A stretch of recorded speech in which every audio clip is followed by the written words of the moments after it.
আসসালামু আলাইকুম রহমতুল্লাহ। প্রিয় ভিউয়ার্স, আপনাদের জানাচ্ছি স্বাগতম আজকের আলোচনায়। অনেক দিন পর আপনাদের সামনে আমি উপস্থিত হয়েছি একটি ছোট্ট আলোচনা নিয়ে। আলোচনাটি হচ্ছে ইংলিশ ওয়ার্ড। প্রিয় বন্ধুরা, ইংরেজি জানতে আমরা সবাই আগ্রহী। আমরা কিছু কিছু বিষয় আমাদের ইনস্ট্রাকশন না পাওয়ার কারণে আমরা অনেকটা পিছিয়ে পড়ি। সেজন্য আমি একটি নতুন টিপস আপনাদের সামনে নিয়ে এসেছি, সেটা হচ্ছে ইংরেজি শব্দগুলোকে আমরা কিভাবে ভাগ করব সেই সম্পর্কে। ইংরেজি ভাষার শব্দগুলো প্রথমত আমরা দুই ভাগে ভাগ করতে পারি। সেই দুই ভাগটুকু একজন বিখ্যাত ইংরেজি তে অভিজ্ঞ একজন ব্যক্তি, অনেক বইয়ের প্রণেতা, আপনারা তার নাম অবশ্যই জানেন। বইটি আপনারা অনেকেই দেখেছেন। এটা হচ্ছে কলকাতা থেকে প্রকাশিত একটা বই। আমি সেই বইয়ের উদ্ধৃতি দিয়ে আমি আজকের পাঠটি আলোচনা শুরু করতে যাচ্ছি। সেটা হচ্ছে কলকাতা থেকে প্রকাশিত একটি বই। বইয়ের নাম হচ্ছে modern applied English grammar and composition. বইটি লিখেছেন পিসি দাস। পিসি দাসের লিখিত। এই আপনারা দেখতে পাচ্ছেন এই বইটির রেফারেন্সে আমি আপনাদের সামনে বলছি যে ইংরেজি ভাষার শব্দগুলোকে প্রধানত দুই ভাগে ভাগ করা হয়েছে। ভাগগুলো হচ্ছে structural word, non structural word. আগে আসি আমরা স্ট্রাকচারাল ওয়ার্ড সম্পর্কে। স্ট্রাকচারাল ওয়ার্ডগুলো হচ্ছে এমন শব্দগুলো, যে শব্দগুলো ইংরেজি বাক্যের মধ্যে ব্যবহার হলে তার অর্থ সে নিজে স্বাধীনভাবে প্রকাশ করতে পারে না। অর্থ যদি প্রকাশ করতে হয় আরেকটি শব্দের উপর নির্ভরশীল হয়ে তার অর্থটা প্রকাশ করতে হয়। যেমন আমরা যদি বলি he is a student, he is a student, এখানে সে একজন ছাত্র, সে একজন ছাত্র বাংলা অর্থ হয়। এখন এখানে একটা শব্দ আছে আ, অর্থ একটি বা একজন। এখন একজন এর পরে যদি স্টুডেন্ট শব্দটা না আসতো তাহলে এ তার অর্থ আ তার অর্থ স্বাধীনভাবে প্রকাশ করতে পারতো না। সুতরাং এখান থেকে আমরা বলতে পারি আ হচ্ছে একটি আর্টিকেল, একটা ডিটারমাইনার্সের কাজ করছে। এই আর্টিকেল বা ডিটারমাইনার্সটি হচ্ছে একটা, এটা প্রথমত আটা অ্যাডজেক্টিভ হয়ে ডিটারমাইনার্স হয়ে মডিফায়ারের কাজ করেছে। হেডওয়ার্ড এখানে স্টুডেন্ট যদি না থাকতো তার অর্থ পুরোপুরি প্রকাশ করতে পারতো না। এই জন্য এইটাকে স্ট্রাকচারাল ওয়ার্ড বা আরেকটি শব্দের উপর নির্ভরশীল হয়ে স্ট্রাকচার বা গঠন নিয়ে তার অর্থ প্রকাশ করতে সক্ষম। আরেকটা হচ্ছে নন স্ট্রাকচারাল ওয়ার্ড। এটা স্ট্রাকচারাল ওয়ার্ডের বিপরীত। যে শব্দগুলো কোনো স্ট্রাকচারের দরকার নেই তার অর্থ প্রকাশ করতে, অর্থাৎ যেই শব্দগুলো অর্থ প্রকাশ করতে কোনো শব্দের উপর নির্ভরশীল হতে হয় না, সে নিজেই নিজের অর্থ স্বাধীনভাবে প্রকাশ করতে পারে, সেগুলোকে নন স্ট্রাকচারাল শব্দ বলা হয়। এখন হি ইজ আ স্টুডেন্টসের মধ্যে আ হচ্ছে একটি স্ট্রাকচারাল ওয়ার্ড এবং হি ইজ এবং স্টুডেন্টটা হচ্ছে নন স্ট্রাকচারাল ওয়ার্ড।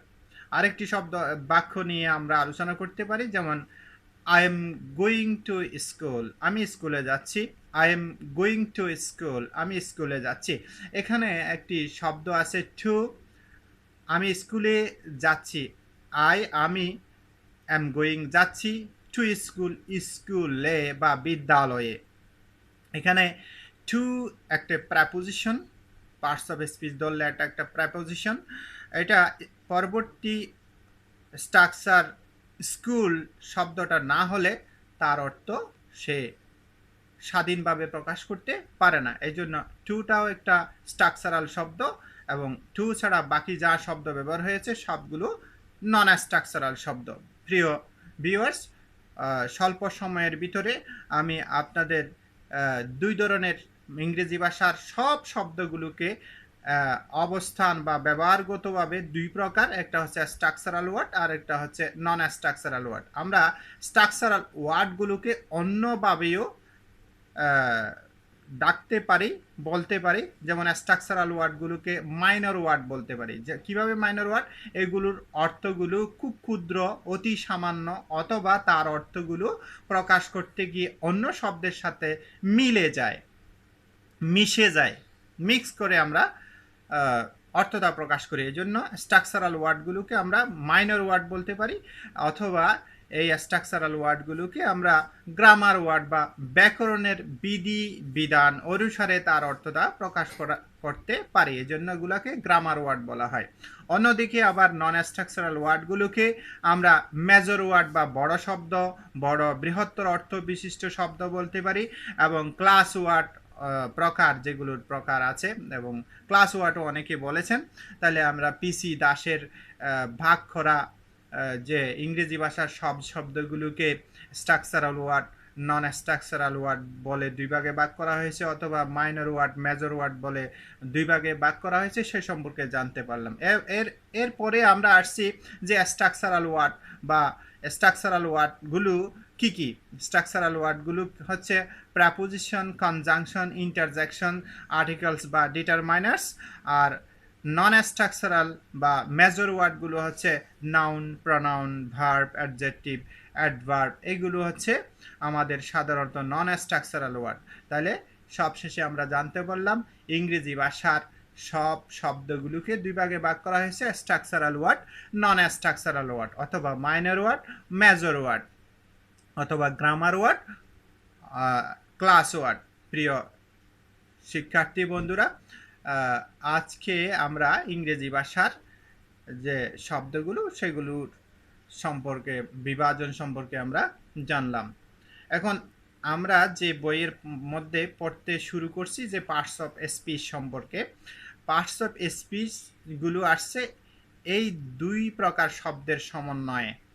সুপ্রিয় বন্ধুরা, অন্য একদিন আমি নিয়ে আসবো যে পার্টস অফ স্পিচ অথবা স্ট্রাকচারাল, নন স্ট্রাকচারাল শব্দগুলোর বিস্তারিত আলোচনা নিয়ে। আজকে এটুকুই। আমার চ্যানেলটি আপনারা সবাই শেয়ার করবেন, সাবস্ক্রাইব করবেন, লাইক দিবেন। ধন্যবাদ সবাইকে।